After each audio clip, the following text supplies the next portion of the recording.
Say something, folks. Something, folks. Ooh, look at that.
Well, I mean, let's wing it then. I All right. have no idea what's going on. It's okay. I got you. I got you. All right. So, hi there, everybody. We're still workshopping a little bit about what to call this thing here, but I got some ideas. If you're following us on Twitter, you can expect to see a poll and some stuff about crowdsourcing a few of the ideas. But basically, what we're gonna do is we're just gonna have kind of a rotating cast of people coming through talking with us. We got Brian here with us today, and Brian's definitely going to be a regular that comes through very often. So we'll just start with letting him do a little self pitch before we dive in. So I am Brian. I am online as Bjark the Bard. Over on my website, bjarkthebard.com, I go over DMing tips. So I cover in game things, out of game things. The whole goal is to kind of use what I've learned over my time DMing to help you improve. Um, kind of learn from my mistakes a little bit. Um, yeah. Yep. I'll raise a glass to that one. So we ran into Brian initially. Like I kept seeing some of the posts, and we just kind of were talking. And so part of the advice that he was giving out kind of coincided with some podcast ideas that Don and I had been tossing around to do. Yep. So I kind of sent out a message like, "Hey, would you be interested in coming on and chatting with us?" And he said yes, and here we are. Those podcasts have been recorded. They're currently in the final stages of editing. So at least the first one will probably be out by Sunday, I think is the goal, right, Don? Yeah.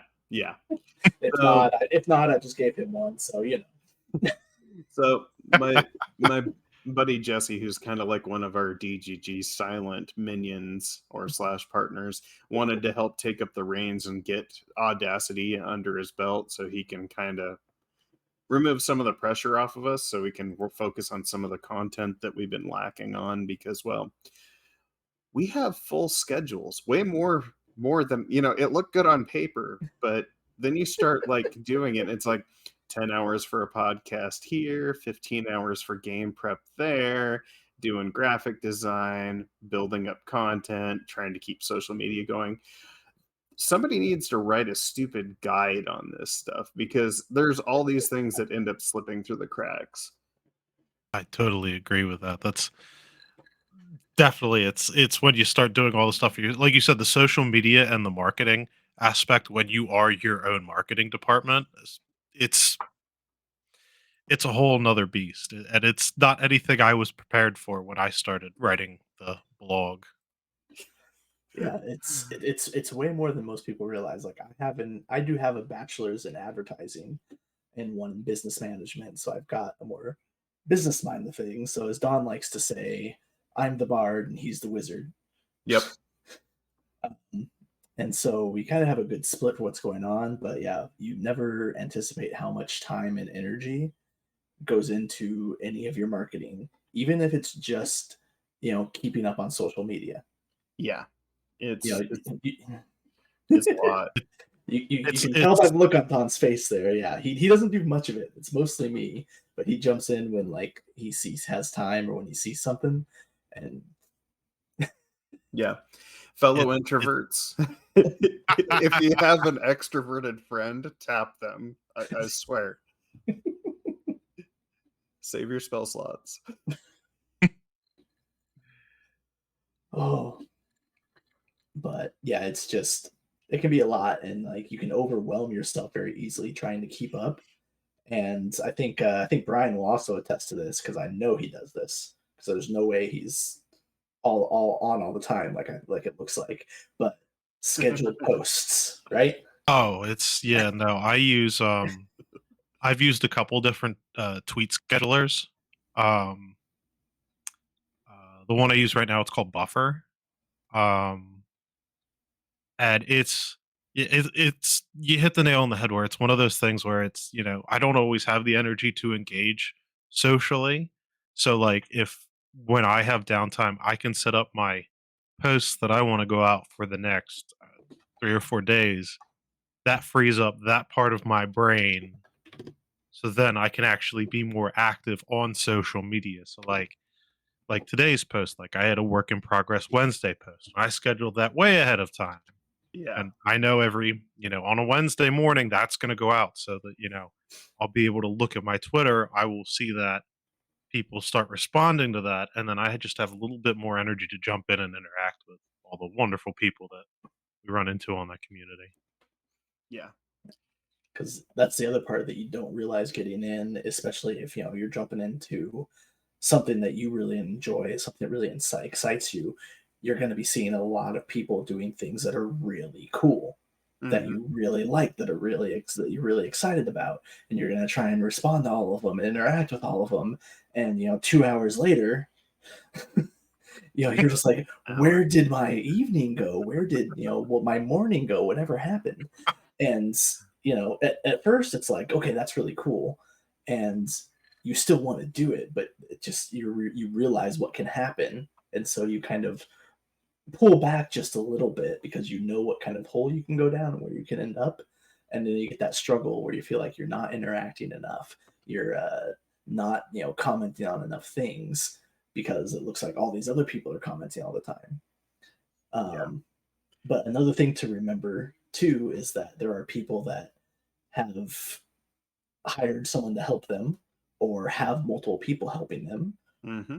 or they have the flexibility with their 9 to 5, which may not be a 9 to 5.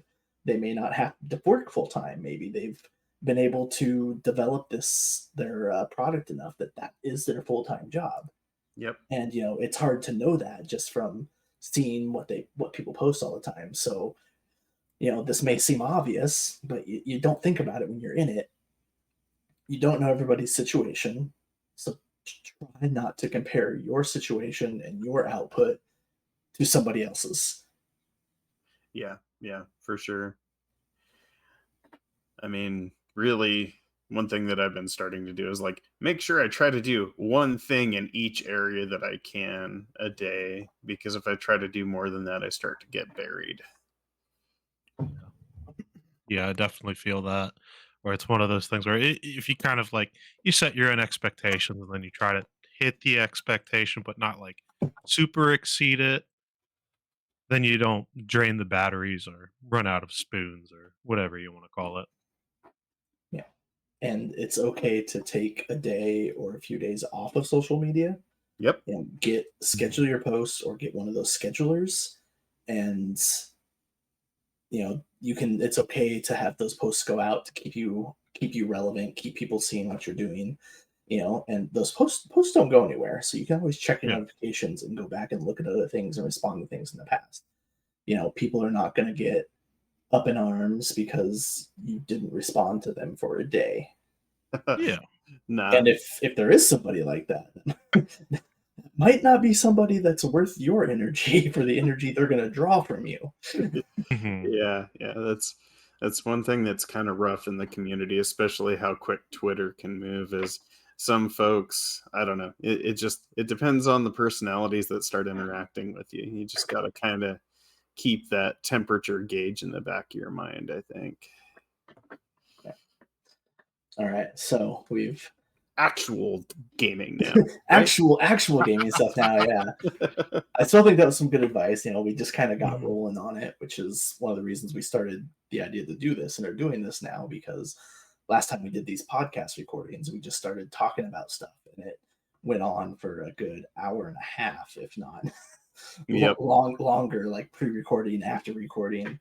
And so we're like, we should just do this if this just rolls. I think this would be really good. So we've already gotten some really good tips and advice for new people coming into it, for how to kind of stay relevant and save your spoons, or whatever term Yep. you like to use for that. Spell slots and spoons are like my favorite too. Yeah. So I know it's been talked about a lot and it's all over the place. And I know Brian has a post about one aspect of it at least already, but we're going to talk a little bit about one D&D. The one D&D to rule them all. I mean, honestly, they've got enough followers already. It's just bringing it all together now. Yeah. So I'll kind of start off just a few quick hits about the UA they have posted for the one D&D. I see a lot of potential, actually, in what's going on. I think there's been a little bit of changes to some of the races, like the Dragonborn and their breath weapon, maybe a little too soon after they just throw out his bans. Yeah. But that's not a deal breaker. It's not the end all. And also, one thing that I'm going to point out that I think a lot of people in the community would save some energy by remembering is this is the first UA. Yep. Unearthed Arcana. This is play test. Yeah, this is the open beta. Like Mhm. they've been running the closed beta, you could imagine, probably for the last 18 months or so. So I imagine this open beta is probably going to run all the way up until release.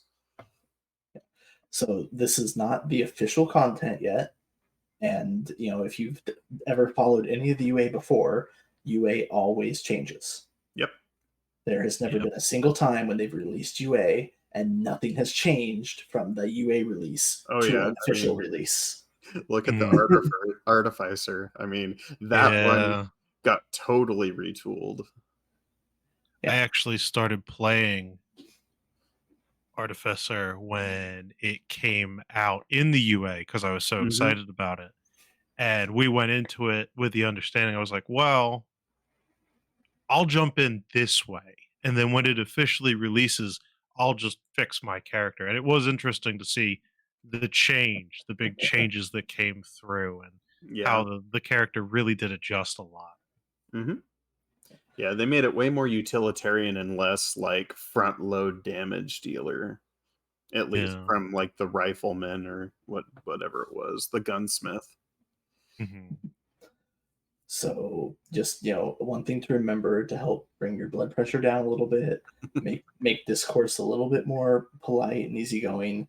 Is there stuff that looks like it's wrong right off the bat and problematic? Maybe yes, okay, but Hmm.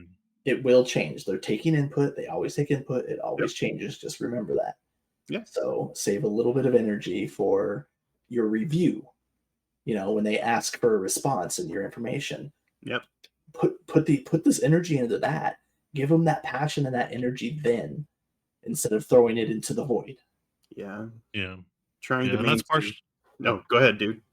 I was gonna say, yeah, that's partially why I put out my post is I wanted to kind of sit there and I know that I process a lot of my feelings through writing stuff out and reviewing all of that information. And I also wanted to put it out in a way where I was putting out my thoughts so that people could talk to them and discourse could be made because like you said, end of the day, I want to be ready for and I think it's actually tomorrow is the Yeah, survey I think opens. I think so. Yeah, Either tomorrow or Friday. Hmm. But I wanted to be ready when that came out to be able to give my full thoughts on the UA because Hmm. I mean they they're doing this because of D&D Next, which became 5e because Hmm. they play tested, open betaed everything, and it really worked well because they really got to see what the community wanted, their positives, their negatives. 5e was not perfect, No. but they did a lot of great things, and I mean that's why they're keeping a lot of the 5e mechanics as the core for one.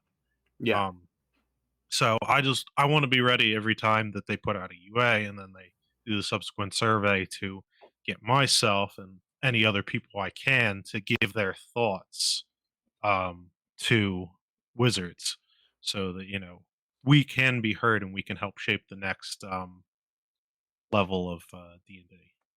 yeah, Yeah. Yeah, I mean, all I was going to do is kind of add to that, that keeping some objectivity and sticking to, hey, I see that this mechanic's going to come into conflict with this or this is going to be the things that these playtester review, the game designers are going to be looking for.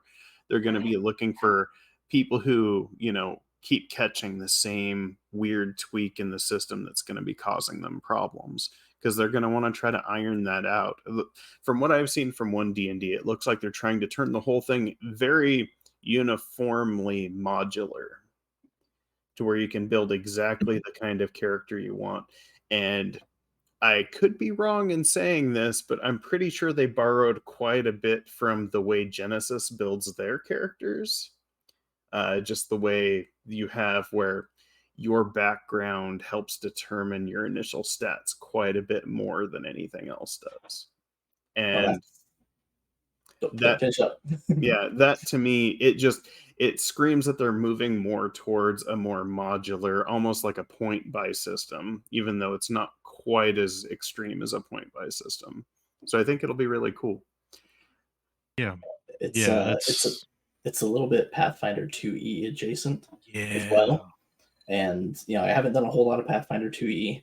And if we catch hate for me talking about it, I don't apologize. Nope. If you want to hate it, you can hate on all you want. I think the way that they have character creation in Pathfinder 2e is interesting and it's good Mhm. and I like it. Is it crunchier than how 5e does it? A little bit, not a lot, but a little bit. Yeah. And I think the modular, like Don was saying, just how it's kind of more modular, it's leaning that direction.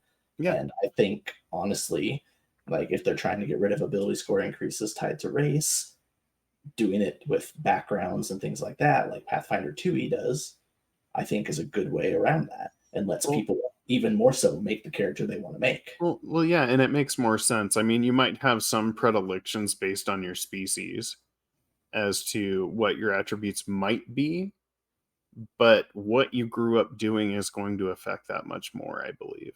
I mean, Yeah, your experience is going to inform your abilities. yeah, and that's my favorite part about the changes. It really it pushes the like who you are is your experiences, not Yeah. your birth. Yep. And And I think that's something that a lot of things have been a lot of people have talked about. So, and I'm excited to see that. And then the other thing I liked about the backgrounds was, and as cool as they were, the background features that were there in the now they call it the 2014 uh, player's handbook. Yeah, that's in the interview. They were like, "Well, this is now the 2014, and this will be the Jeez. 2024." So I don't so know. It's I wrote my entire article and I called it D&D one, and I had to go make a lot of revisions because it's one yeah, that's going to be the thing that they're going to have to kind of make peace with is their whole idea of one D&D being the end of editions is a little preposterous because there's still going to be this massive group of old school D&D like D&D 0. There's going to be an entire cluster of 3.5 and Pathfinder folk. And so I like the marketing ploy, but it's just kind of a new paint job on 5.5 in my opinion in a lot of ways. Yeah, yeah, and I mean they could definitely be saying, "Oh, this is 5.5," or "Oh, this is sixth edition," but it's backwards compatible with 5e, and that was something that I saw that they Yeah, stressed. They were like, all of your 5e material will move forwards if you want it I will to. There say, will, yeah, yeah, sorry. I was just going to say I will say one of the cool things that they did add that I've been sour and spiteful and angry towards D&D Beyond from the beginning is they're going to be introducing physical digital bundles. I thought that was really cool. Yeah, Because I've always been of the mindset because I know D&D Beyond was a separate company, but I feel like they should at least give you a credit if you own the physical books. I hate buying stuff twice. hmm The efficiency mind in my brain is like, why would I ever want to do that? You know? yeah, yeah. But That's definitely. Oh, go ahead. no, I was just gonna say that's just, being a cranky Mhm. old man like I am. That's. I think I own. Let's see. I own Van Richten's twice, and I own Curse of Strahd twice, maybe three times. Because because Van Richten's it was I got the D&D Beyond copy, and then I wanted the special edition, and then Curse of Strahd it was I got it on D&D Beyond, and then I got it on Roll 20. Yep, you gotta get it on Roll 20. They did such a good job with it on Roll 20. Yeah, yeah, It's so it's pretty. it's just so much easier to and I said that I actually said that after we set up our Curse of Strahd game. I said, moving forwards, if we play a module, I will contribute to whatever DM is running it to buy, if it's Foundry, if it's Roll Well, I 20, whatever. We yeah, will buy that, set up all the maps because you know what? If they're available, no DM needs to sit there and, copy and paste all these maps in. well, not to mention, and Jeff knows this, and you know this probably, building maps in Roll20 is a nightmare in time. Well, it's not so much a nightmare as it consumes so much time. Mhm. Like Yeah. like one well-detailed dungeon, even if you get like 2-minute tabletops, like modular pieces, or any of those really, really great creators that are out there, even if you have those parts, assembling it and getting it to match up and then doing all the dynamic lighting borders and making sure the critters are where they're supposed to be and the traps aren't showing everybody where they're at and all that BS. I mean, that takes so freaking long. Yeah. Yeah, it's something that I've talked to a couple people before because I like to talk up the digital tools I use all the time, and Yep. I'm very big on Foundry. I made the switch from Roll20 to Foundry. I really like Foundry. It checks a lot of boxes for me, and the level of customization and the modules allow you to do a lot with it. But I fully admit that, setting up Foundry, putting the maps on Foundry, making sure all that stuff works, that is another task in of itself. And Hmm. when you're a DM, it's one more thing on the pile. Yeah, yeah. And it stacks up like we were talking about earlier. It's just one more thing. Like I've been working on that indie RPG we were talking about before, Mhm. Dire Straits, and Yeah. I learned enough JavaScript and script and HTML5 to finally get my Roll20 character sheet together like last week.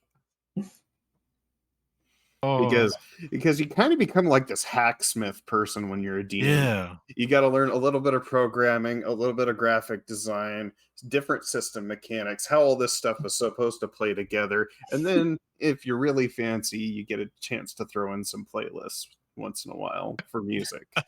But like, I mean, you kind of got to get your finger in a lot of pies to make it flow right. Oh, totally, totally. That's you wear many different hats when you're running a game, be it a module or Yeah. something completely homebrew.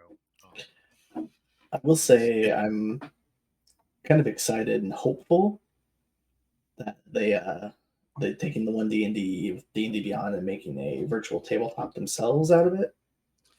I'm hoping. I know you're hesitant, Don, because it's going to be new, and everything new usually has kinks. Yeah. But having all of that in in one location, which is part of the one D&D thing Mhm. too, Hmm. is going to be really beneficial because Foundry. I've done a little bit on Foundry. It was mostly it's been that Pathfinder 2e game that I've played a few sessions of, and Foundry is beautiful. There's a lot Mhm. you can do with Foundry. There's a learning curve. Yep. Yes. Oh yeah. Roll20 also is excellent, but you can't quite do as much as Foundry. But the learning curve on Roll20 is way less steep. Yeah. Yeah. No, I'd agree with that. My major the thing I want from that virtual tabletop tool they're developing is I want it to be strictly a one D&D thing where you're like able to buy, say, module models, so like the entire Curse of Strahd terrain mini maps and things like that. If they did that, I would pay for that subscription in an instant because then I could just be like, that's my dedicated D&D tabletop. Yeah. And then Mhm. for all of the indie stuff, like I said, I could either use Roll20 because now I can do fast and dirty character sheets so that we can stream. Because a lot of and there's nothing wrong with it. A lot of the indie RPGs we get don't have any kind of quick start guide to them. And so Mhm. I'm going to have to kind of create a quick start checklist to make sure we have everything ready for stream and so that I can kind of simplify down the rules a little bit so that people can make characters more quickly. Indie RPG developers out there, this is a major thing. If you want to be able to have people promote your materials, have a quick start guide. Like Oh seriously, yeah. step by step so they can move through the system quickly and run a one shot on their stream. I Like, was talking to somebody online, and that conversation got brought up where it's all about accessibility. mhm, And that's why I've always liked D&D Beyond. Is I feel like D&D Beyond for me has made accessing the material, sharing the material with my players, and getting to the table a lot easier. And that's obviously it's something that D&D can do because it is the most popular RPG. So with a lot Yeah. of these indie, if they provide something for me to quick start into the game and understand it mhm. fairly quickly, I'm more likely to actually use it at the table. Yeah, that was like when we played Hold Fast. It was a zero prep game. When we streamed that, none of us at the table that Michael was running for had any idea what the game was going to be like, and Yep. it's scripted out. So by the time you're done with the scripted out system, you're pretty much done with the first stage of the game. Like it just Hmm. goes through it, and it's very story driven, really great RPG. And that kind of design, if you bake it into your quick start, you'll do really, really well, I think. In fact, So I liked it so much that I went back and I'm retooling Dire Straits like beta test as a quick start so that I could That's be like, awesome. how can I shave this down to make it more accessible? yeah, that's something Don and I have talked about. So between the two of us, Don is a systems addict. He will own up to it and enjoy it. Mhm. He loves seeing the new system. He loves reading about the new system, and seeing like getting to the inner workings of it. I'm way more hesitant on that fact. Mhm. Yep. I'm one of those people where like I stick with D&D because it's familiar and it's what I know. That being said, I'm not opposed to new systems. I just need some time, and the new systems I've tried that work out the best for me have been the ones that have a quick start. I mean, if you Yep. think about it, fifth edition D&D 5e has a quick start. The Yep. beginning of the player's handbook walks you through how to create a character, gives you an Mhm. example character, walks you through it. That sort of thing is how you get people that feel like they're too busy Yep. or don't want to put the energy into learning a new system. That's how you get them to try it. You make it easy. Doesn't Yeah. matter if your system's super crunchy. Give people that quick start, that way in, so they can get started. Because, well, with a lot of these things, if you get their foot in the door, the rest will follow. Yeah. Yeah. And But you've got to give them a way to get their foot in the door. If they just look at this and be like, "Oh, this is a 300-page PDF," yeah. nope. Yep. Mhm. I'm sorry. I don't have time to go through Yeah. that. But if you give me a 300-page PDF and the first section of it is a quick start that goes over the basics, Yeah. I'll give it a shot. I'll get into it. Yeah, one of the things I do, especially when I'm reviewing indie RPGs, is I'll look at two things. The first is how accessible it is. Like, is there a quick start guide in the beginning? And if by the third or fourth page, do I get a basic understanding of the system? And the second thing is, for indie RPGs, it's best to do one thing really, really well. Like, you're not going to have the time and resources to make a completely immersive system. So, one of the things that I'll look at is like that Wittershins game was a great example of this. You are playing one specific kind of creature that the main focus is based around, and that's the game. Or Holdfast, you're a crew of people that are on an asteroid mining station and something bad's about to happen, and it's about how that story unfolds. Like, that's the one thing it does really, really well. And I think that that's a good focus for indie RPGs. Yeah. Yeah, I totally agree. That's um and I know those always pull me in the most are the ones that like they focus on something very specific Yeah. and they do it in a very specific way. Like on my list of games to try at some point, 10 Candles is on there if you've heard of it. I've heard it mentioned before, and I really want to take a look at it. It's a game about the end of the world Hmm. and it involves it's a note card based system, but Oh, as you use the note cards, you burn them. You literally burn them at the table Oh, with these. It's usually like 10 tea candles or something to that extent. And as things happen, you put out the candles. Um, that sounds really awesome. yeah, that's I've talked to a couple people that have played it, and everybody that I've talked to is like, it's you get the right group together, it's incredibly powerful to play, and it's a lot of, and it's but it's a very specific game. Like you're really only going to be doing specific stories, very similar genres with that. Yeah, And that's perfect for that. It's tooled perfectly. yeah. That's kind of like Dire Straits. It is designed basically a group of people, and the Quick Start deals with fictional characters because I figured that'd be a lot less heavy than playing as yourself during an apocalyptic event where everybody's doomed. So yeah, Yeah.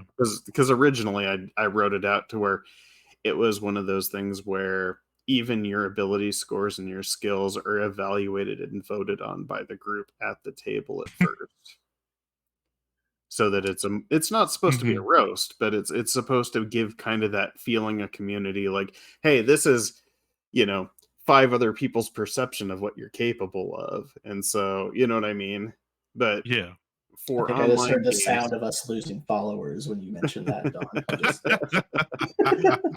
maybe, like but that's something like it's not going to be everyone's cup of tea, but for the people it Oh, is, yeah, yeah. Yeah, the few betas and alphas that I've run of this game, like, at the end of it, it's usually, like, pin drop silent, but in the best kind of way. I love those kind of games, and like you hit the nail on the head. It's not going to be the game for everybody. Yeah. And going into that, if you know that, you can say, yeah, no, I'm interested. I want to try this. Or say, you know what, the game's not for me. But like, I love those kind of experiences. I love those kind of like. I'm a big fan of movies where we know that's kind of where the end is going. Is Mhm. that nobody's making it out, and but it's about the story that's told over the course of this and what they achieve and how they act Yeah. versus, getting that traditional ending. Yeah, yeah, it's not about beating the system, it's about how, when faced with your own mortality, do these characters actually behave. Like, some of my favorite, media stories that are like that is, like, The Mist. I know it's got Yeah. terrible reviews, but The Mist, or if you wanna be more satirical, Don't Look Up. That one was great.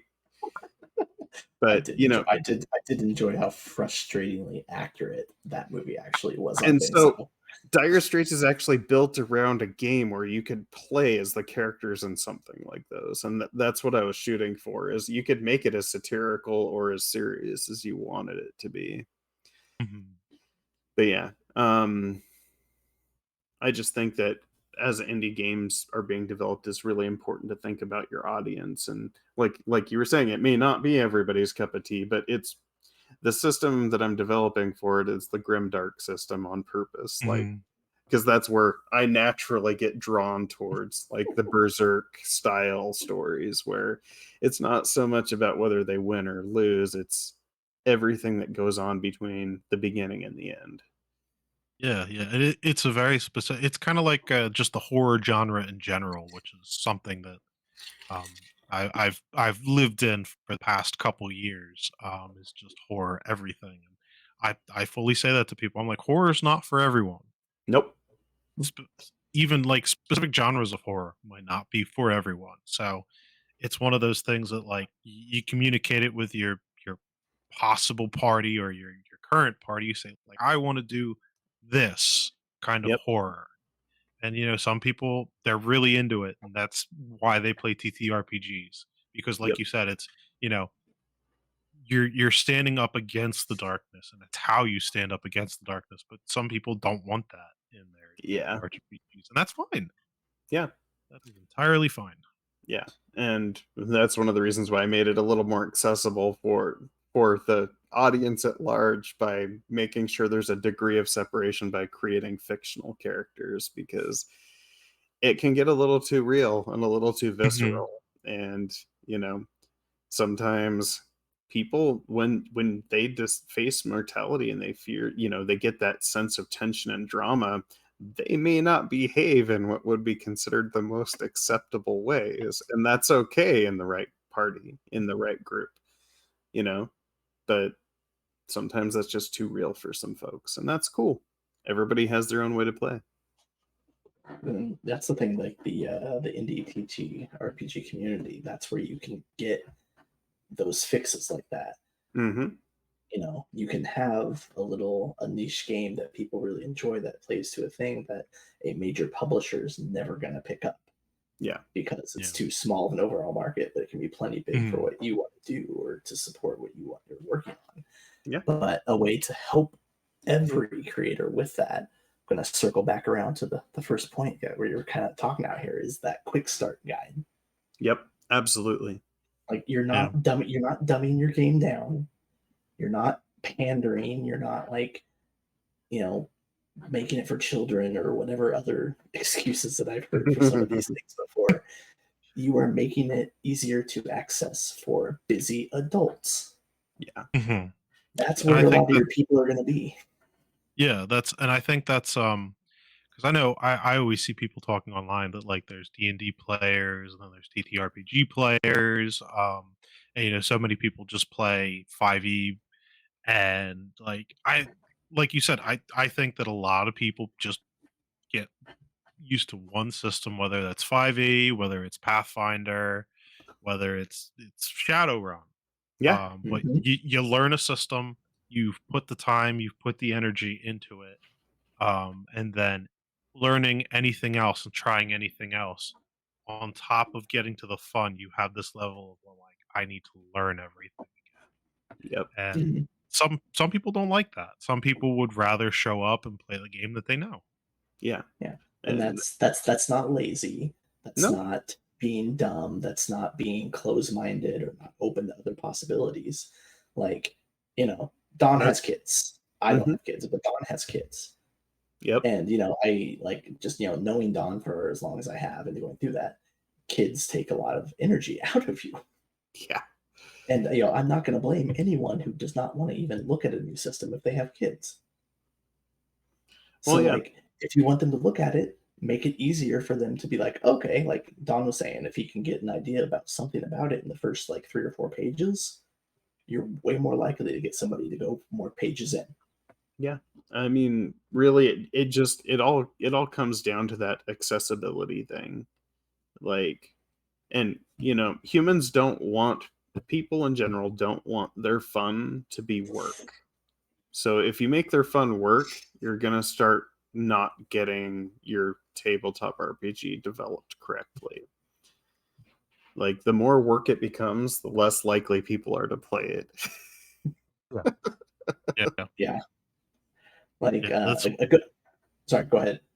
I was gonna say. I was just gonna go back to my Foundry example. Is like, and I've said to people before, I'm like, yeah, Foundry is a lot of work, but I enjoy doing that.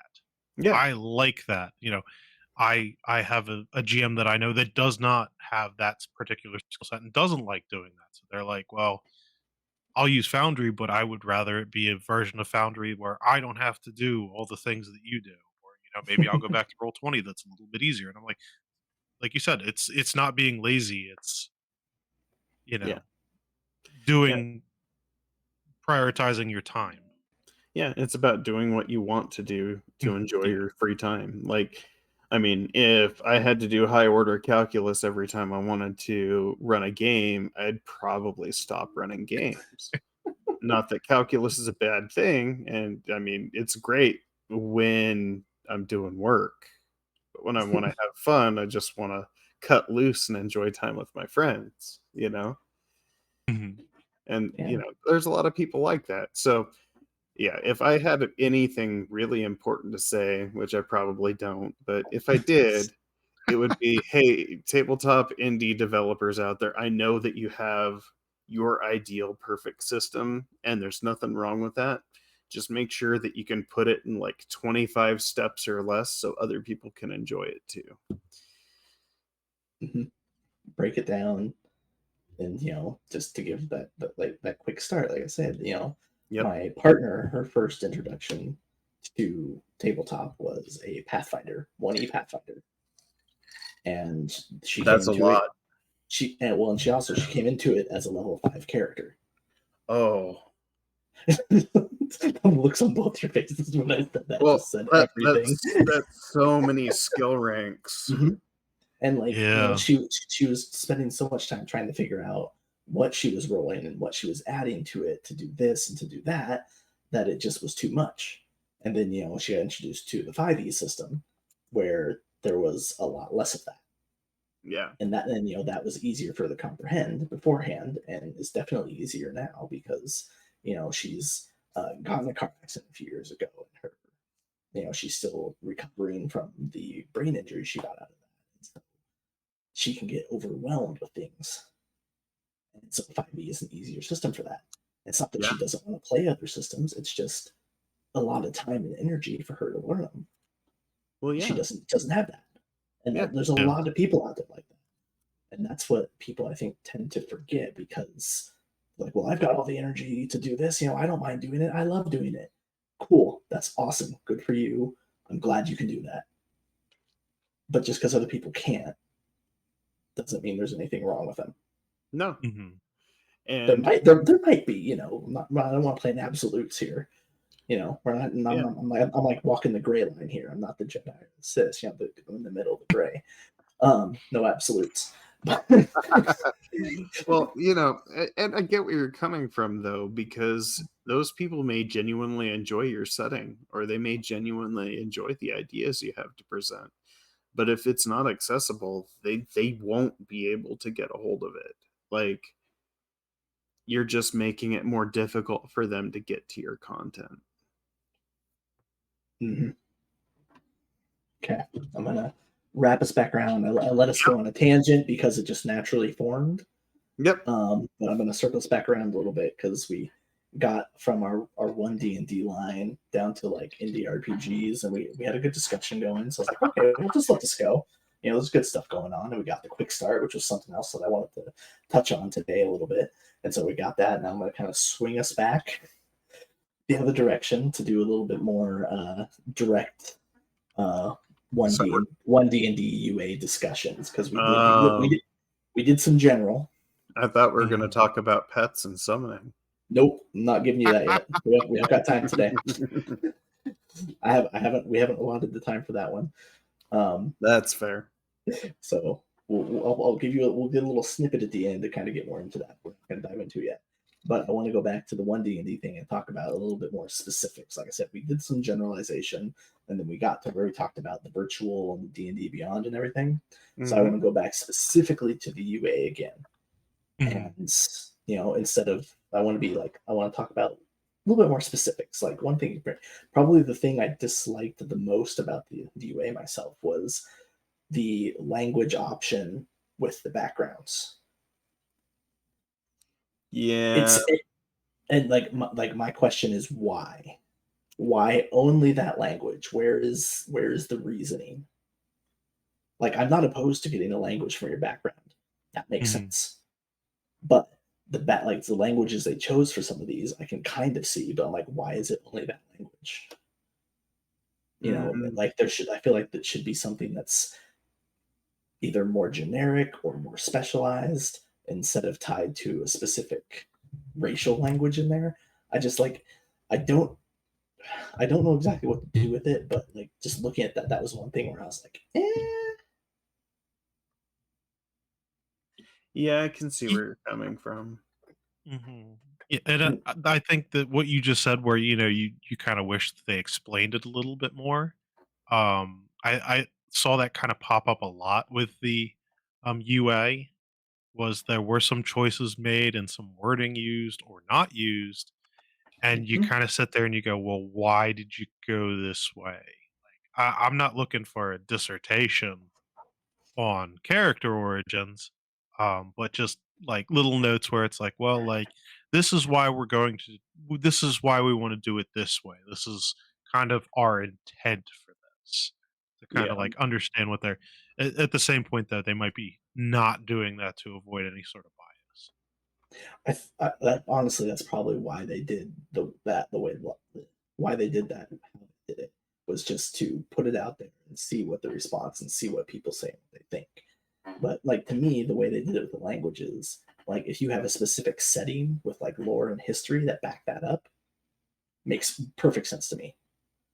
But like just throwing it out there in general for like something that uses for all settings, whether it be an official setting, an official realm, homebrew, whatever, something's got to change with that in my mind. Yeah, yeah, and it's tricky because they are bringing in the multiverse, and I know with Mordenkainen's, they've kind of tried to step back and like make a lot of the elements in the game less focused because everything originally was Forgotten Realms Mm-hmm. centric, where it's like these are orcs in the Forgotten Realms, these are goblins in the Mhm. Forgotten Realms.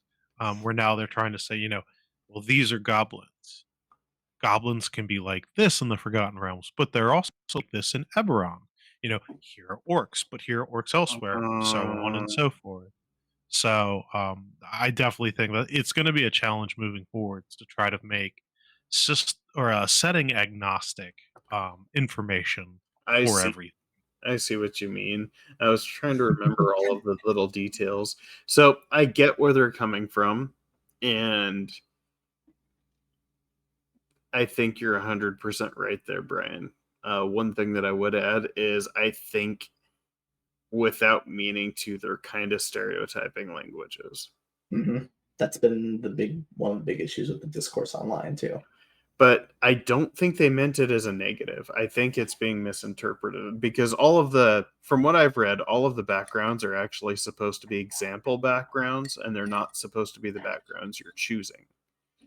They're supposed to be, this is what you can make, but we suggest you make your own. Yeah. Yeah, they're kind of inverting the rules now where it's, you could make a custom background, but we have all these other ones for you to look at. Yeah. Now it's, make your own background, but here's some examples if you need a jumping off point. Yeah. That these are literally just like templates, kind of like what they did in the beginning of the Shadowrun book when they're like, there are no character classes, but here's how you make a street samurai. That kind of thing. Yeah. It's Yeah. kind of like a guide in content form.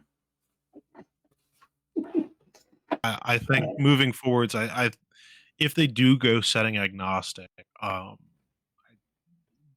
of see them moving forwards where we'll have a book with like we'll have the player's handbook, we'll have the DMG where it'll kind of have a list of things of different um, options for your character. But then we're going to need setting books, so we're going to need like Mm-hmm. Forgotten Realms. Here's a little bit on the Forgotten Realms. Here's how the Forgotten Realms works. Maybe this time we will get more than the Sword Coast. Who knows? I'm not holding my breath. Um, I want the Dark Sun. Just saying. I'd pay money for a Dark Sun setting. I You're not alone in that, Don. I've actually seen that mentioned more often than I thought I would. In Yeah, the yeah. Twitterverse I've and talked to other a couple places. people that just love Dark Sun. I know. It's so good. I was excited when Eberron came out, and that I was immediately salty with how they did Eberron, where it was so what they released Wayfinder's Guide to Eberron, and initially they were kind of like, well, like we're releasing this book, you can jump on this book early, and we're just going to update the book as we go. This will be the official book. I was like, cool. Well, you know what? It's Keith Baker. I love stuff that Keith Baker does. Buy the book. Mm-hmm. Then they were like, we're doing Eberron Rising from the Last War. This is the book. This other book does not work. No. I was like, okay. Picked it up, but that wasn't really agreed upon. And then the other problem that I kind of had was, they gave us an Eberron setting book, and at the back of the Eberron setting book is a short intro adventure to Eberron, specifically the big, exciting vertical city of Sharn. But then they kind of stopped doing stuff in Eberron altogether and just walked away from it. So that's kind of something like I see that with Spelljammer now. Like they released the Spelljammer setting and then they put out a full adventure with Spelljammer. Yeah. I'm hoping with one D&D, that's what they do moving forward. Is they give us a setting, they give us an adventure that goes with the setting. Yeah. Or at least open it up to where like other people can actually create content for it. Because if you read Mhm. like the DM's Guild stipulations right now, if it's not Forgotten Realms or generic, they won't allow it. Mhm. And so if you're going to do something like Eberron, open up that setting so other people on the DM's Guild can at least start creating adventures for it, even if they're independent. Even if they need a disclaimer, something to actually start building content and interest. Because if there's only a sample adventure in a setting, I know that the marketing team has to shoot for what's popular, but you can still build cult followings over times just by user generated content if they open those up. I'm hopeful with D&D Beyond because I know back a while ago, and actually they had a whole series of adventures on D&D Beyond leading up to Eberron. And I think they've done that with every release. They'll do like, oh, like this is 2 months leading up to, Van Richten's Guide to Ravenloft. So let's get your party ready with these short, you Mm-hmm. know, one session adventures to drop in. And now that they are one thing, I'm wondering if they can really lean into that a little bit more, kind of really build out material a bit more for every book they put out, or at least Yeah. every setting guide. Yeah. I mean, I would hope so, having the ability to do it online as well as, a physical thing that gives you a lot more options Yeah. to, have something come out, do a pre-release, do a, pre-release, and then have to update something before a physical book. Yeah. And, or even, maybe the adventures aren't part of the physical book and you just put it out with the virtual tabletop and online.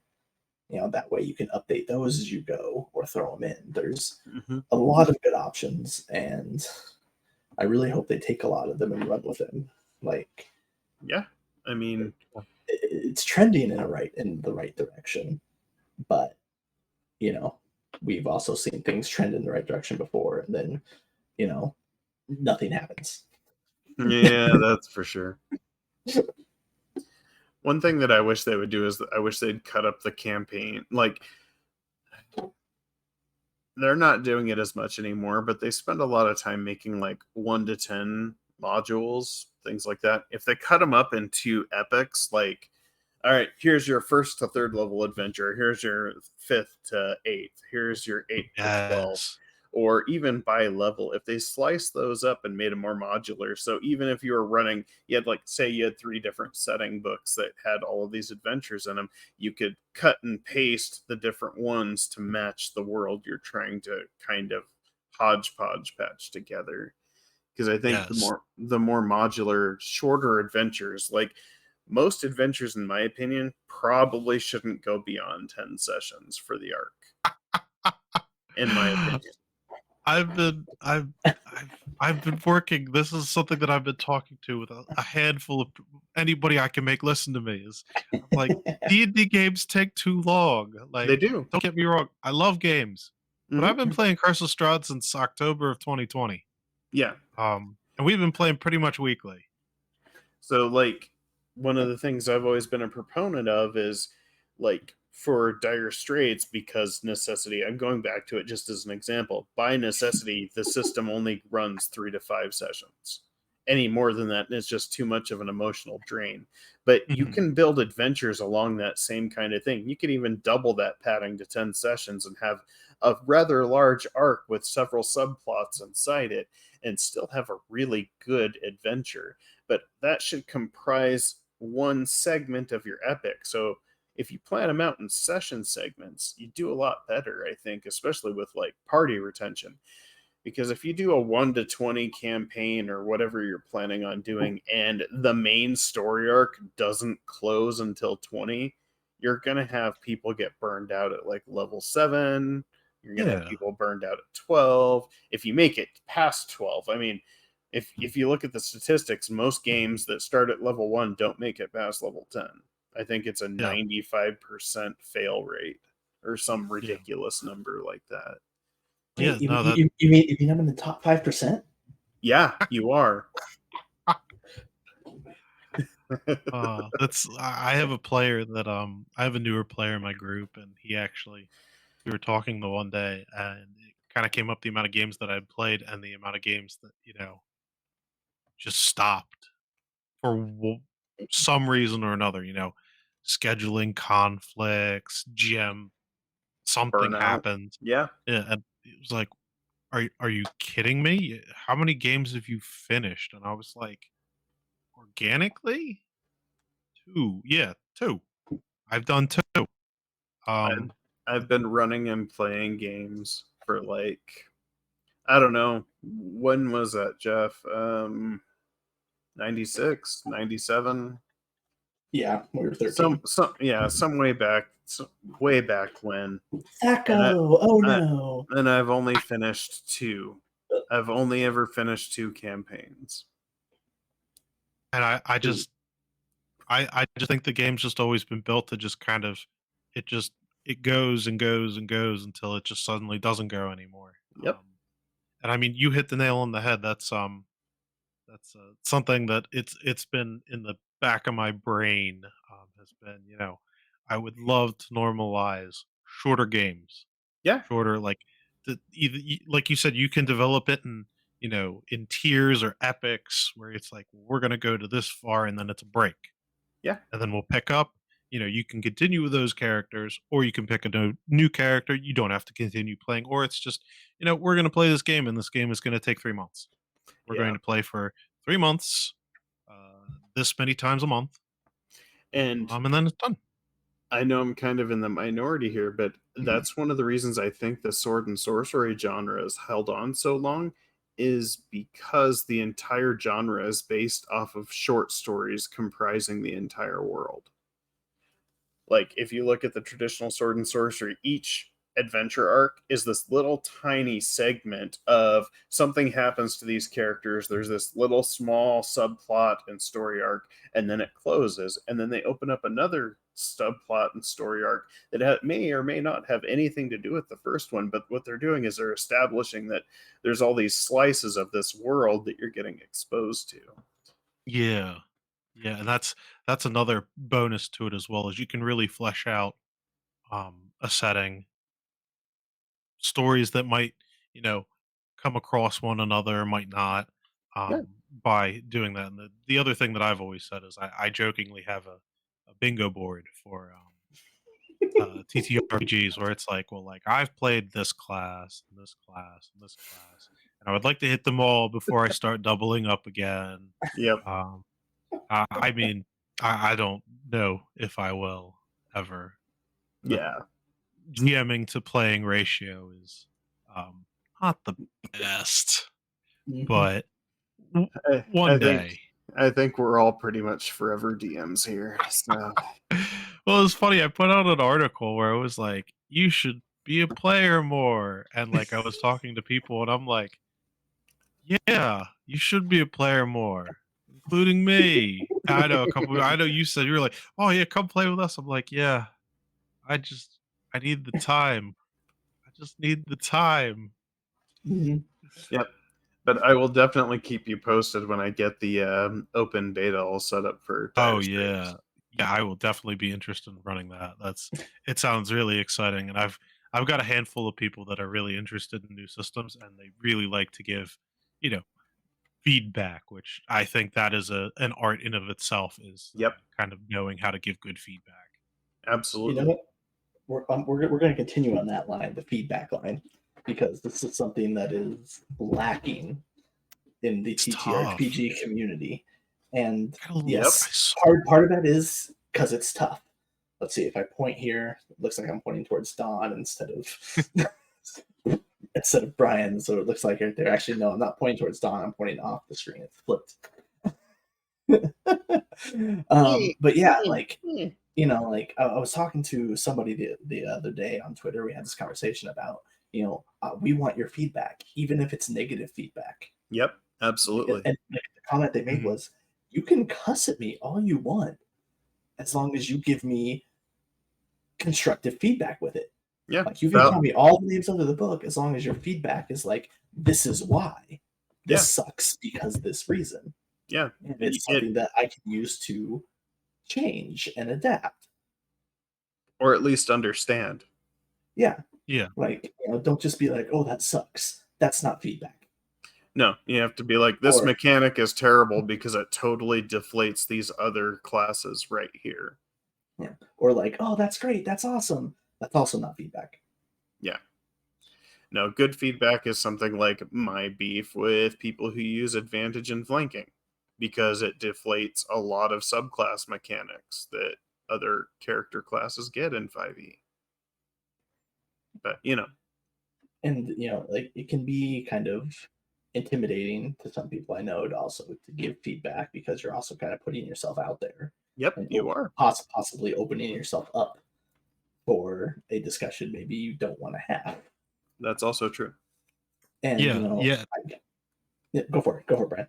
No, I was just gonna say that's and this is actually something that I've written about, is I call them session 02s.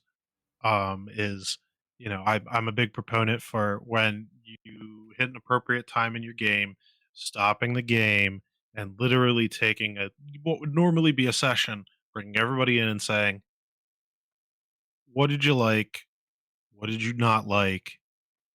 What are you thinking about doing? Like, what's your plan moving forwards? And like you said, you hit the nail on the head. It's not going to be all praise and admiration. Like the most Mhm. recent time I brought my group in and was like, let's talk. They were like, you know, we feel like we've gotten too many things and we've kind of lost perception on the important like we have all these side quests and we've forgotten half of them. Yeah, And almost. it's kind of made it hard to, and I'm like, no, I totally understand. That's, and I appreciate hearing that Yeah. because then I can go back and go, well, if that's the case, let me look at my list and like just start crossing off things that, Hmm. they don't really want to focus on. Yeah, they're getting almost Yeah, that because analysis paralysis thing. yeah, yeah, and that's that. There would be situations where they would go into areas and it would hit, and they would go, "Well, I don't know what to do." And I'd say, "Well, like if you pick something, we can move forwards." So kind of clearing out a lot of the choices that nobody was really gravitating towards that weren't plot specific really helped out because Curse of Strahd is pretty sandboxy in the sense that you can go anywhere, do anything at any point in time. I mean, you might die. Yeah, Um, but it is it's very open. Like mhm. there's a lot of story hooks that you can collect real quick. And that's my party did that. It was like they kind of just walked through a Oh, and just scooped up a whole bunch of stuff. They split up the first time they went to a town and came back, and they had all of these things going, and it was like, well, what do we do? What do we care about? Well, yeah, do we really want to? Do we really want the consequences of this coming down on us? But like you said, and the ability to like generate that feedback in a constructive way.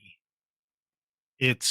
It's not easy. That's I was trying to look. I Somebody at some point linked me I think it was a Reddit post where somebody was talking about like how to give good feedback, hmm, and like how to structure it.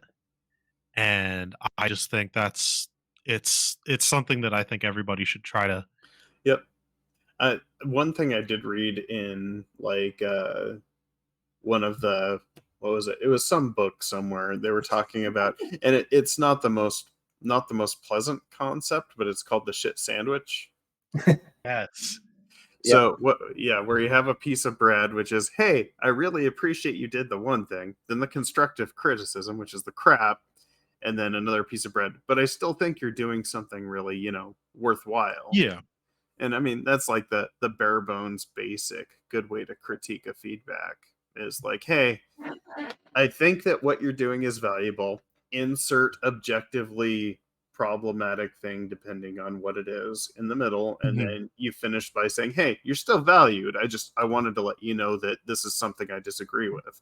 And you can use Yeah. that. I mean, anybody can use that as a format.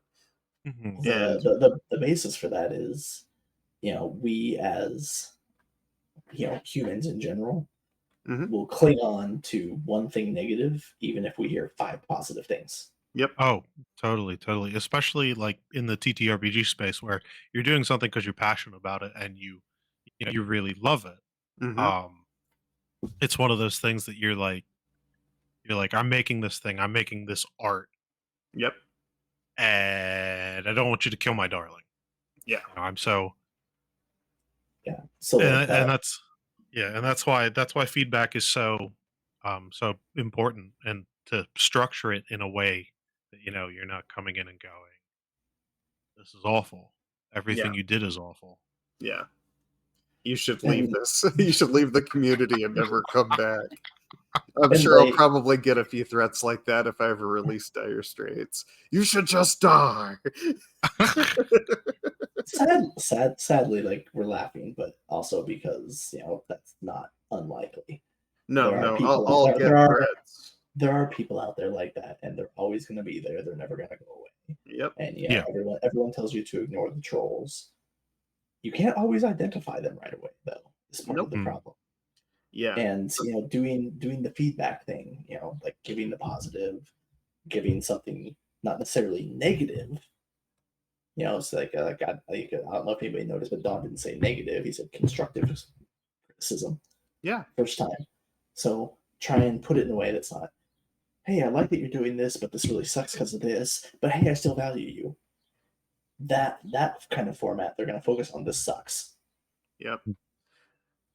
Try and be like, like pose your feedback maybe as a question. Yeah. Like, I don't understand why you did this here because of this.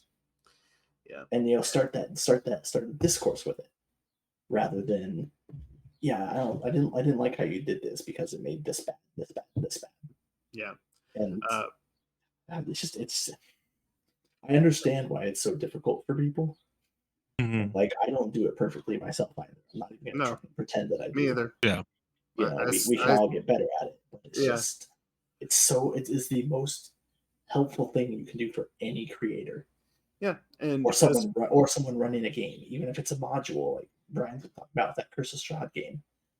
The most important thing, the best thing you can do for anyone in those positions is give them feedback.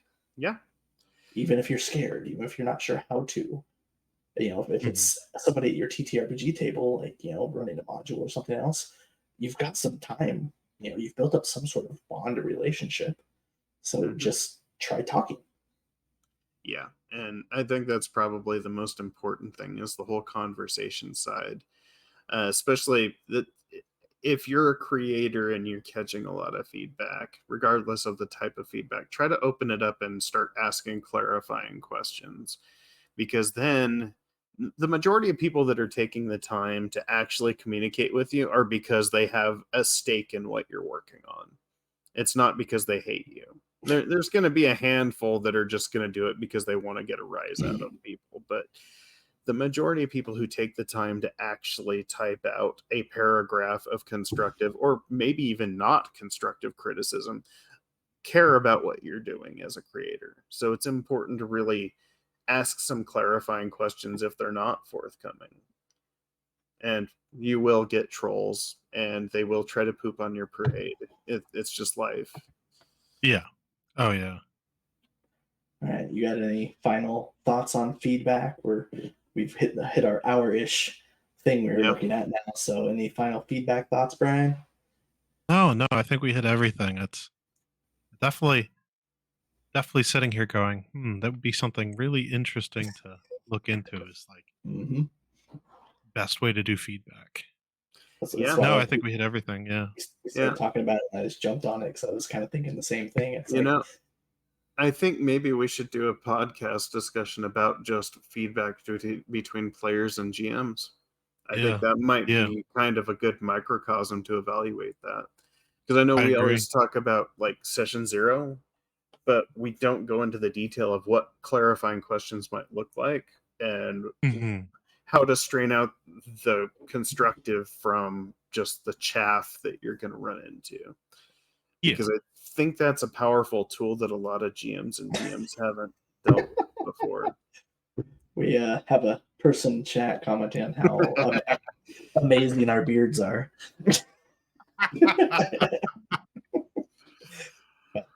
Oh, thank you.